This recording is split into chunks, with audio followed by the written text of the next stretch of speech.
ज्योतिरादित्य सिंधिया जब कांग्रेस में थे तो उनकी गिनती राहुल गांधी के करीबियों में होती थी। राहुल गांधी ने तो यहां तक कहा था कि पार्टी में सिर्फ सिंधिया ही एकमात्र ऐसे नेता थे जिनके लिए मेरे घर के दरवाजे 24 घंटे खुले रहते थे।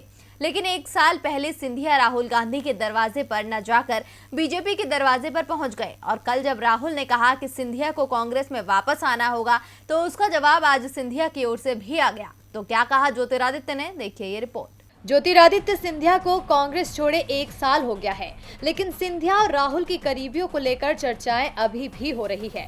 इन एक साल में राहुल गांधी ने कभी भी ज्योतिरादित्य सिंधिया पर सवाल नहीं उठाए। बीजेपी में जाने के बाद सिंधिया ने कांग्रेस को लेकर सख्त रुख जरूर दिखाया, लेकिन राहुल के खिलाफ कुछ भी बोलने से वो बचते रहे। पीएम मोदी पर राहुल ने सवाल उठाए तो तब सिंधिया ने कहा था कि एक तरफ विकास वाली सोच है, वहीं दूसरी तरफ ये केवल टिप्पणी करने तक सीमित रहने वाली सोच है। सिंधिया का मतलब राहुल गांधी से था, लेकिन नाम उन्होंने तब भी नहीं लिया था। सिंधिया ने कभी भी राहुल गांधी को लेकर कोई ऐसी टिप्पणी नहीं की जिससे लगे कि अब इनके बीच की दूरियां कभी समाप्त नहीं होंगी। इस बीच कल यानी सोमवार को कांग्रेस सांसद राहुल गांधी ने इंडियन यूथ कांग्रेस के कार्यक्रम में सिंधिया को लेकर कहा था कि अगर वो कांग्रेस में रहते तो मुख्यमंत्री बन सकते थे। बीजेपी उन्हें कभी भी मुख्यमंत्री नहीं बनाएगी, मेरे ये बात लिख कर रख लें।